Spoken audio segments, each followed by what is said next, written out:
La luxación acromioclavicular es una patología de distinta gravedad según las estructuras lesionadas y que puede ir desde una simple distensión de los ligamentos acromioclaviculares y coracoclaviculares a una ruptura completa de ellos, con un marcado desplazamiento de la clavícula. Las lesiones musculoesqueléticas hoy en día son cada vez más frecuentes debido al estilo de vida de la población, como en los deportistas, en el aumento de los accidentes laborales y asimismo de tránsito. Conforme a lo que es la epidemiología, las lesiones de la articulación acromioclavicular son más frecuentes en la segunda década de vida en relación con actividades deportivas de contacto y más frecuente en varones con una proporción entre 5 a 1. Asimismo, representan aproximadamente el 12% del total de las lesiones de la cintura escapular en la población general y el 8% del total de las luxaciones del cuerpo. Este dato puede no ser exacto e infravalorar la prevalencia real de la enfermedad, ya que en las lesiones más leves el propio paciente puede no buscar atención médica e incluso la lesión puede no ser diagnosticada en los servicios de urgencia. En un estudio publicado en el año 2012, los deportes con más incidencia y que aumentaron esta luxación de la articulación acromioclavicular fueron el rugby, la lucha, el hockey y el fútbol. Sin embargo, el rugby es el deporte en el que las luxaciones aparecen con mayor frecuencia casi siempre durante el placaje o al ser aplacado por un adversario. Cabe mencionar que la anatomía también es muy importante para poder entender ese tema. La articulación acromioclavicular es la única articulación que se encuentra entre la escápula y la clavícula, salvo en excepciones en casos en los que existe una barra o una articulación coracoclavicular. Va a estar formada por la caría articular acromial de la clavícula y la caría articular por la clavícula del acromión. Estas carías normalmente son planas o ligeramente convexas y conforman una articulación de tipo diartrodial. La articulación acromioclavicular puede desplazarse en dos posibles direcciones, anterior y posterior, superior e inferior. Entre ambas carías articulares, la articulación acromioclavicular presenta un tejido de interposición de tipo meniscal o meniscoide. Esta estructura no se identifica en todos los casos. La formación de este tejido se produce en torno a los 3 años de vida y se constituye como un puente que conecta las carías articulares del acromión y de la clavícula. A partir de las 2 primeras décadas de vida, esa estructura normalmente se reduce y puede dejar de ser funcional, tanto que hasta mayor a los 40 años, esta puede llegar a desaparecer por completo. La estabilidad de la articulación acromioclavicular es competencia de estabilizadores tanto estáticos como dinámicos. Los estabilizadores estáticos son los ligamentos acromioclaviculares, que son refuerzos capsulares, y los ligamentos coracoclaviculares, como lo que es el ligamento trapezoide y conoide, que son extraescapulares. Los músculos trapecio y deltoides que cruzan dicha articulación son los estabilizadores dinámicos.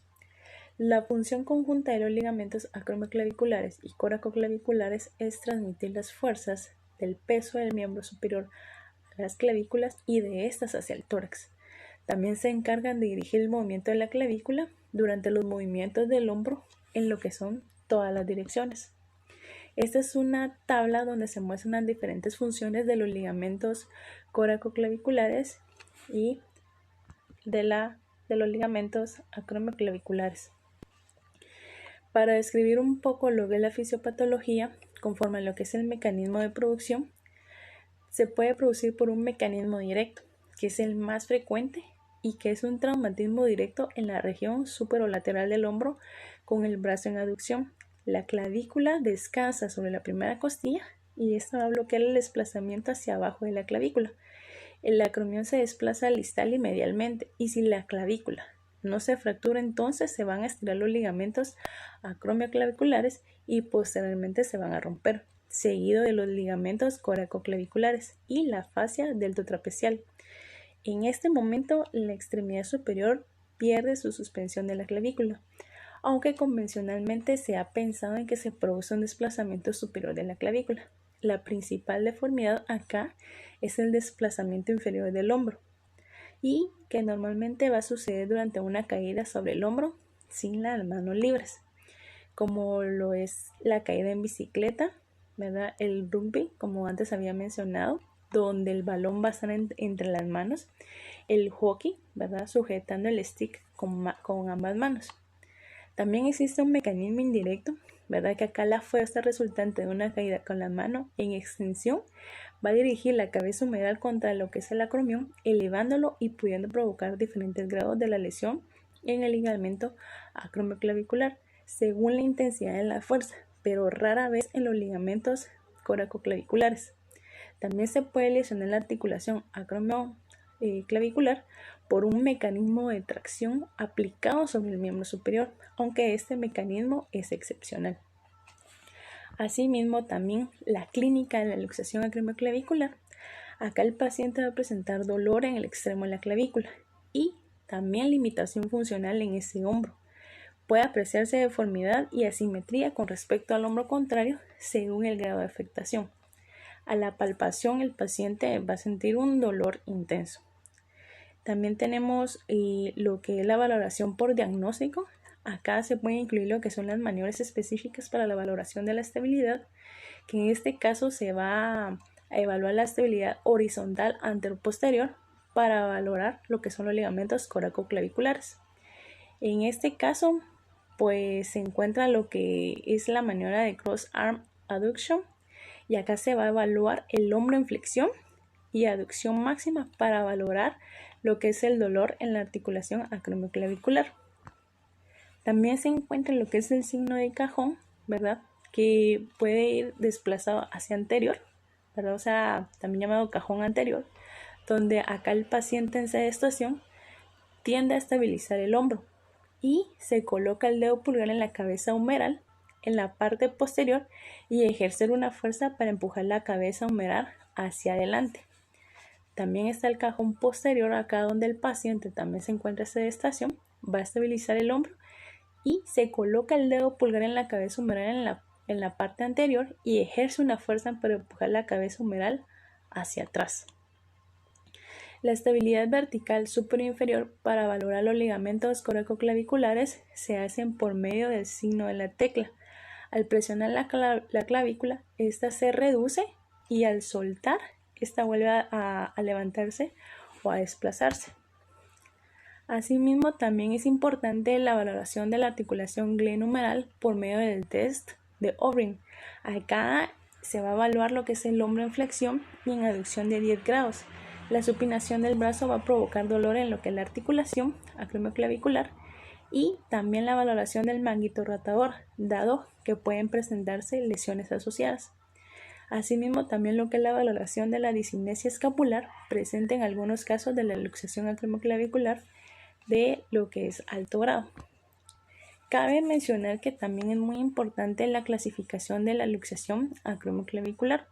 Según la clasificación de Tosi, fue la primera en el año de 1963, la primera en publicarse. Sin embargo, solo hace referencia al grado de luxación de la clavícula en plano frontal, usando como referencia la distancia del ligamento coracoclavicular. Esta se va a dividir en 3 tipos. El tipo 1 va a estar formado por las lesiones incompletas del ligamento acromioclavicular sin lesiones de los ligamentos coracoclavicular. El tipo 2 incluye aquellas lesiones completas del ligamento acromioclavicular y lesión incompleta de los ligamentos coracoclaviculares. Y el tipo 3, que van a quedar agrupadas las lesiones completas, tanto del ligamento acromioclavicular como los del ligamento coracoclavicular. Normalmente en el tipo 1 y 2 suelen tener un tratamiento conservador y el tipo 3 un tratamiento quirúrgico. También existe lo que es la clasificación de Rockwood, que acá pues las lesiones de la articulación acromioclavicular se van a agrupar en 6 tipos de acuerdo a sus características biomecánicas, clínicas y radiográficas. En el tipo 1 se encuentra lo que es un esguince de los ligamentos acromioclaviculares. La articulación se va a mantener estable y no hay cambios radiográficos. En el tipo 2 hay una disrupción de los ligamentos acromioclaviculares con indemnidad de los coracoclaviculares. Acá puede haber una cierta inestabilidad en el plano horizontal y en las radiografías anteroposteriores hay menos de un 25% de lo que es la luxación. En el grado 3 o tipo 3 hay una disrupción total de los ligamentos acromioclaviculares y coracoclaviculares. Acá la articulación está groseramente inestable y hay una luxación del 25 al 100% en las proyecciones anteroposteriores de la radiografía y pueden ser vistas con mejor claridad en las proyecciones axilares. El tipo 4 es una luxación posterior del extremo distal de la clavícula. En el tipo 5 es una forma más severa de la del tipo 3, pero se va a incluir una ruptura de la fascia deltotrapecial. En el tipo 6 son muy raras. Las clavículas se van a luxar en posición inferior y quedan alojadas en posición subcoracoidea. Asimismo, también cabe mencionar que el tratamiento consiste en determinar que las lesiones de la articulación acromioclavicular requieren un tratamiento quirúrgico o pueden también necesitar lo que es un tratamiento conservador, ¿verdad? Para establecer lo que es la estabilidad vertical y horizontal y asimismo concluir en una articulación estable. Del tipo conservador, pues acá se puede incluir lo que es la clasificación de Rockwood para el grado 1, 2 y algunas del tipo 3. Puede utilizarse lo que es hielo, un cabestrillo por periodo corto de tiempo de 1 a 2 semanas y reposo ante todo, asimismo como lo que es la limitación de actividades de contacto o carga de peso 6 semanas para favorecer la cicatrización de los ligamentos. Las complicaciones pueden ser dolor en la articulación, que la van a presentar un 27% de los pacientes, inestabilidad y osteoartritis en un 50%. En el tratamiento quirúrgico, las indicaciones son para el tipo 3 de Rockwood, 4, 5 y 6. Se tienen más de 100 técnicas, las cuales algunas se pueden mencionar, que son las técnicas de reducción abierta y de fijación interna. Acá la de reducción acromioclaviculares y fijación con agujas, que es la técnica de Femister, es un procedimiento quirúrgico de una reducción abierta o percutánea de la articulación acromioclavicular y tiene una fijación con 2 agujas de Kirchner y que debe ser retiradas a las 8 semanas de la cirugía, asociada o no a la resección del meniscoide. Los resultados son clínicamente muy pobres. Técnicamente se abandona por la elevada tasa de las complicaciones, como lo que es la migración de las agujas y el potencial riesgo de daño a los nervios, vasos y estructuras del canal medular, y asimismo que también pueden originar lo que son osteoartritis. La reducción del acromioclavicular y la fijación con 2 agujas de Kirchner, que es un anclaje apófisis coracoides con statac y sutura transósea en la clavícula. Esa también eleva lo que son las tasas de complicaciones, migraciones y un porcentaje alto de luxaciones recurrentes. Con respecto a lo que es la placa gancho, originalmente está diseñada para las fracturas del extremo distal de la clavícula, pero posteriormente aplicadas también para las luxaciones acromioclaviculares. Esta consiste en una reducción abierta de la articulación acromioclavicular, en la inserción de la placa por encima del extremo distal de la clavícula y que va a ser fijada con un tornillo y el gancho en la zona inferior del acromión hasta conseguir la correcta alineación. Se puede combinar con la reconstrucción o no de los ligamentos.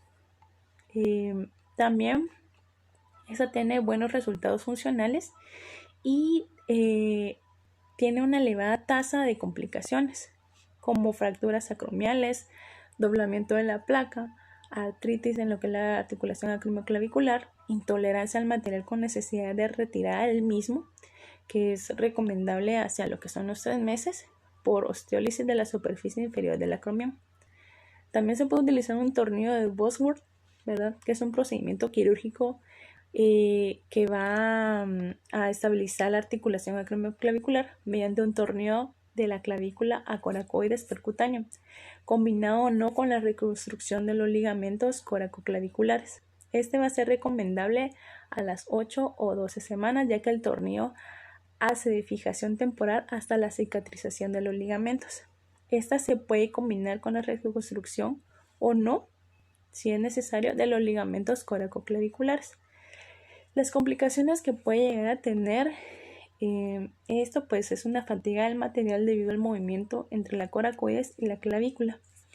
Asimismo, también se tienen técnicas de reconstrucción ligamentosa, como lo que es la transferencia del ligamento, y en esas incluye lo que es la técnica de Weber-Dunn, que es un procedimiento quirúrgico donde hay una sustitución del ligamento coracoclavicular lesionado mediante la transferencia del ligamento acromioclavicular que libera de su inserción el acromión, que es considerado como la técnica de Weber-Dunn.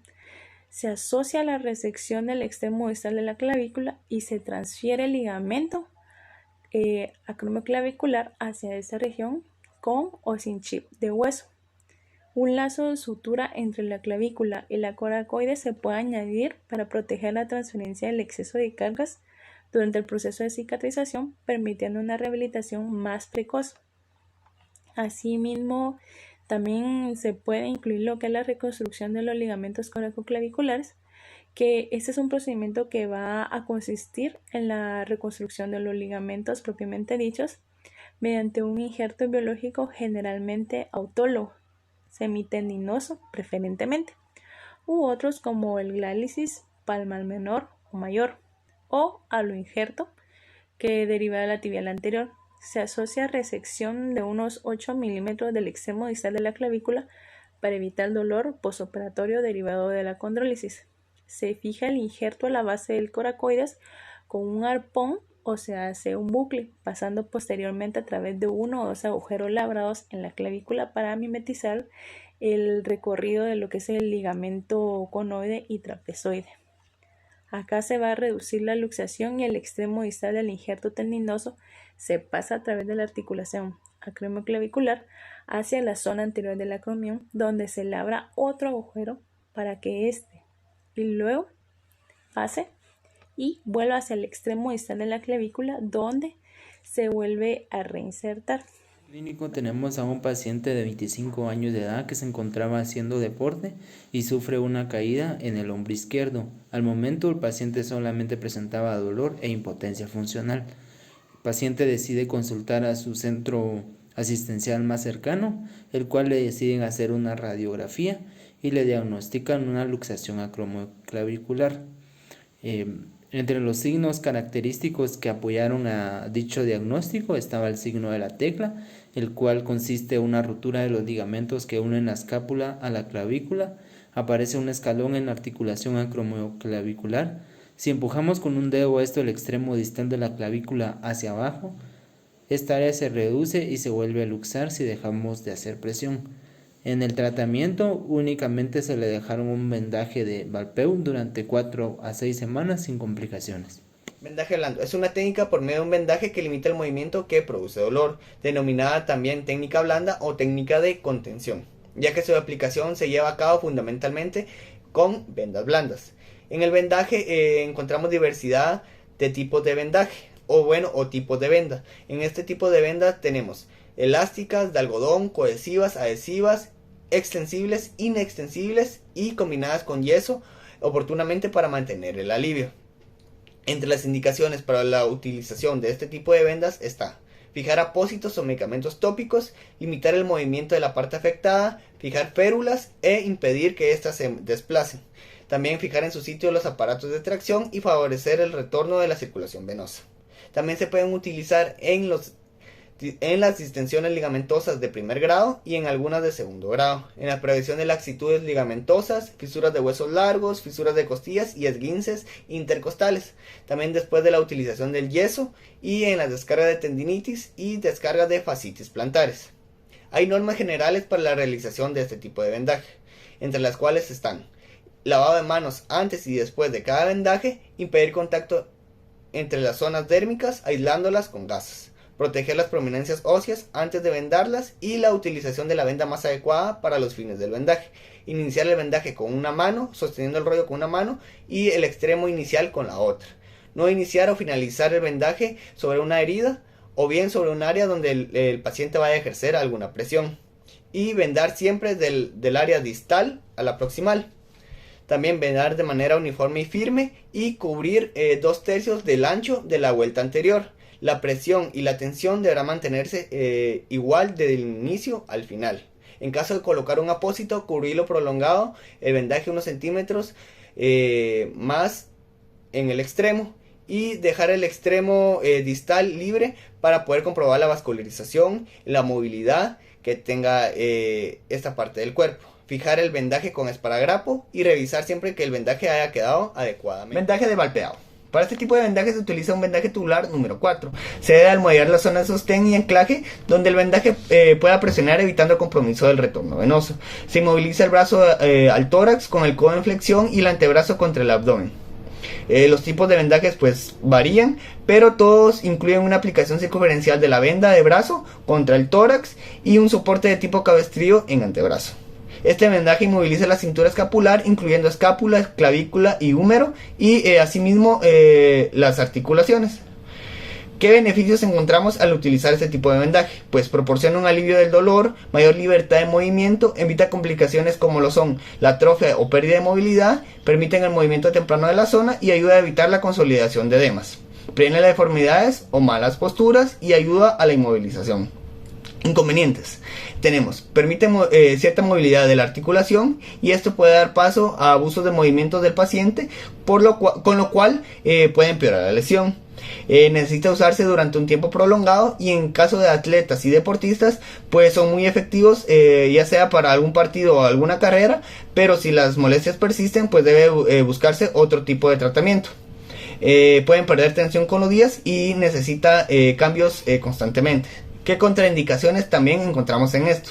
Pues entre las contraindicaciones están grandes roturas tendinosas, ligamentosas y musculares, fracturas óseas, heridas importantes y quemaduras, alergia al adhesivo, imperceptibilidad de la piel, psoriasis, tratamientos neurosensitivos importantes e insuficiencia venosa grave. Complicaciones. Ocultar heridas maltratadas, excesiva compresión provocando la obstrucción del retorno sanguíneo y pues con esto daño en el sistema nervioso. No mantener constante la anatomía y funcionalidad del miembro en los momentos de realizar el vendaje y la presencia de arrugas y pliegues que puede producir lesiones dérmicas que resultan muy incómodas y puede producir heridas. Bueno, me presento, mi nombre es Ernesto Rodolfo Mendoza Casasola y en este video les explicaré cuáles son los materiales que necesitaremos para atender y realizar el vendaje blando al paciente que se fue presentado anteriormente por mis compañeros. Recordando, es un paciente de 25 años quien realizando deporte sufre una caída sobre su hombro izquierdo y es llevado a la emergencia. El paciente refiere dolor en el área y la impotencia funcional del miembro, por lo que al evaluarlo se diagnostica a través de los métodos diagnósticos o de imágenes que el paciente tiene una luxación de la acromio clavicular, por lo cual se toma la conducta de realizar un vendaje de Belpeau, el cual se realiza con venda elástica. Hay que tener en cuenta que la venda elástica, su venta o está en diferentes dimensiones. Esta fue la más grande que yo conseguí, esta es de 6 pulgadas y esta es la más pequeña que conseguí, que es de 2 pulgadas. Podemos ver la diferencia. Es importante mencionar que en el vendaje de Belpeau se va a requerir vendar lo que es el tórax del paciente, por lo que es importante seleccionar según la lesión y que vamos a tratar la venda adecuada. En este caso pues se utilizarán, como ya les había mencionado, vendas de 6 pulgadas, ya que como la extensión que se tiene que vendar es amplia, pues este es el tipo de venda que pues se aplica de mejor forma. Las vendas traen sus ganchitos que son para fijar luego la venda, y pues esta venda mide 5 metros, es una venda bastante grande que puede pues dar fácilmente 3 vueltas a una persona de tamaño promedio. Importante mencionar o recalcar de nuevo que si la lesión fuese en otra parte del cuerpo, pongamos un ejemplo del miembro superior en su parte distal. Es importante que la venda que se seleccione para este tipo de lesiones sea la de adecuado tamaño, ya que podemos ver de que esta, que es ancha, pues queda muy grande en lo que es en una lesión, por ejemplo, de la muñeca. Sería óptimo poder elegir una venda de menor anchura para poder tener una mejor colocación del mismo vendaje que se requiere para el tratamiento de las lesiones. Bueno, en el caso de nuestro paciente, ahora vamos a explicar cómo sería la colocación del vendaje. Para empezar necesitamos guata o ya sea otra venda de menor diámetro que vamos a colocar por debajo de la axila. La función es evitar ya sea el compromiso del nervio braquial y también después de que el paciente sude, evitar la maceración ya de piel con piel por el sudor. Después, con las vendas, vamos a realizar la inmovilización de la articulación glenohumeral y también va a ir fijada a nivel del codo. El paciente tiene que tener el brazo pegado al cuerpo con el antebrazo flexionado y la palma de la mano recostada hacia el abdomen. Entonces empezamos a colocar en la parte de arriba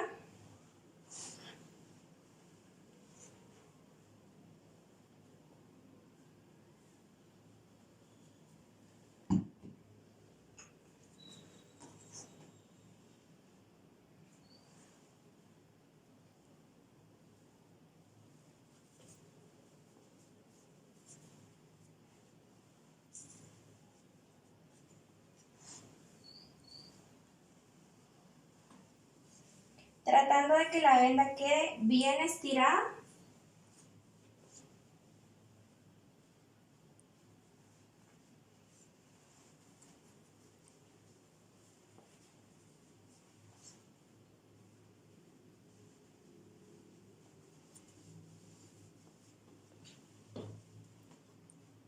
Y fijamos acá.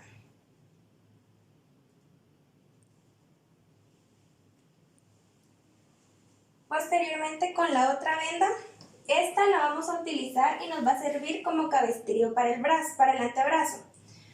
Colocamos igual, iniciando desde la articulación y acá cruzamos hacia el lado opuesto del área de la lesión, pasando por debajo del brazo.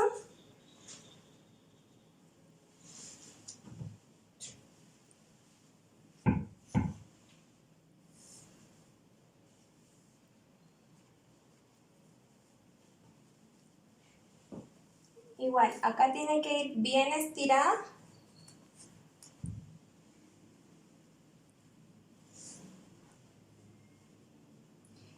Aquí después de ponerla en diagonal, ya la cruzamos de forma horizontal para que pase debajo del brazo, tratando de dejar libre la mano.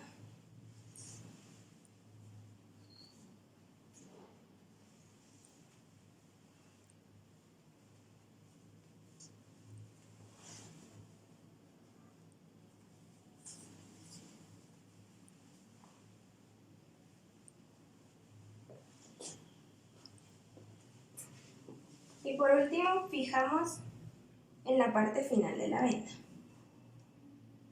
Las complicaciones de la luxación traumática de hombro pueden llegar a tener consecuencias desastrosas para la función del miembro lesionado y la vida del paciente si no son diagnosticados en forma oportuna y son tratadas correctamente.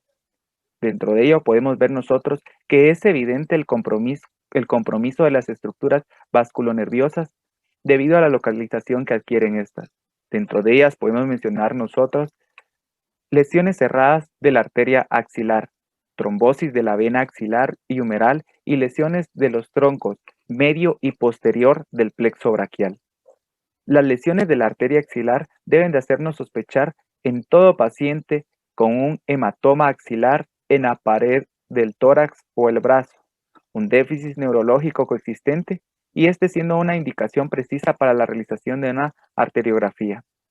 El ortopedista debe elegir el método que mejor maneje y las condiciones para poder realizar una reducción deben de ser siempre adecuadas.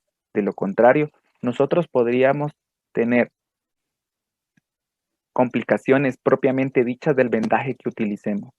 Dentro de ellas, podríamos mencionar un flictema por roce, al no dejar cubierta adecuadamente la piel, dolor y hormigueos por la compresión excesiva que ocasiona al paquete vasculonervioso. Asimismo, presencia de una enoxia y un edema distal de la extremidad. Podríamos ver escaras necróticas por compresión excesiva. Esto sería localmente. Podríamos tener un síndrome compartimental y si no se calcula o no se le da el tiempo adecuado de la inmovilización que se va a realizar, podríamos tener una rigidez articular. Una herida maltratada podría darnos una maceración de esa herida. Podríamos tener una anoxia, esto debido a los vendajes compresivos tanto del cuello como del tórax. Y asimismo podríamos tener un fracaso a la misión asignada que le hemos dado nosotros a este tipo de vendaje. Buen día, soy Lorenzo García y el día de hoy voy a hablarles sobre algunos cuidados y recomendaciones que deben de sugerirse a un paciente que ha tenido un vendaje blando o un vendaje compresivo. Iniciamos con recomendarle al paciente que lo mejor para él será hacer movimientos finos o movimientos isométricos en los cuales va a ayudar a mejorar la circulación en los casos en los cuales el vendaje se encuentra a nivel de uno de los miembros, tanto ya sea superiores o inferiores. También debemos de recomendar al paciente adoptar una actitud. Esta nos va a ayudar en cuanto al retorno venoso. Acá colocamos unos ejemplos. En los casos en los cuales el vendaje se encuentra a nivel torácico o a nivel cefálico, una postura en sedestación sería la ideal. Un vendaje a nivel abdominal o a nivel de los miembros inferiores, el Trendelenburg ligero sería lo ideal para hacer que el retorno venoso fluya con mayor naturalidad hacia las cámaras cardíacas. Siempre se debe recomendar a un paciente el control o el monitoreo de la aparición de cambios a nivel distal en los miembros, ya sea sensaciones extrañas, dolor, alteraciones térmicas o disminución de la movilidad. A manera de ejemplo, nosotros acá tenemos lo que estábamos hablando. Si nosotros vamos de la porción derecha a la porción izquierda, las diferentes posiciones en esta situación, la sedestación sería la ideal, como estábamos mencionando en aquellos vendajes a nivel torácico o a nivel cefálico. En los miembros inferiores y en el abdomen, el Trendelenburg sería lo ideal. Y aquí, pues, igual, a modo de ejemplo, cómo evaluar, ¿verdad? A nivel distal, que tengamos un buen retorno venoso, un buen llenado capilar, o si nosotros podemos presenciar cambios en la coloración distal, si estos están cianóticos o si estos están pálidos. Nuevamente mencionamos acá la coloración. Nosotros vamos a recomendar acá dos posibilidades. Nosotros debemos recomendarle al paciente en la posibilidad 1 que siempre esté pendiente del miembro en cuestiones de que este se coloree en un tono azul o en un tono violáceo, lo cual va a significar una cianosis. Esta se va a dar por aquella compresión venosa, la cual puede ser excesiva, ya sea por el vendaje en una zona inadecuada, la compresión venosa, o por alteraciones que se han dado por un movimiento brusco del miembro que ha sido vendado. Si este persiste, se deberá de hacer un recambio del vendaje. La otra vertiente o la segunda posibilidad es en el caso de que en las porciones distales nosotros veamos una palidez en el miembro. Esto nos va a sugerir, tanto nosotros como el paciente, es de que hay una compresión a nivel arterial.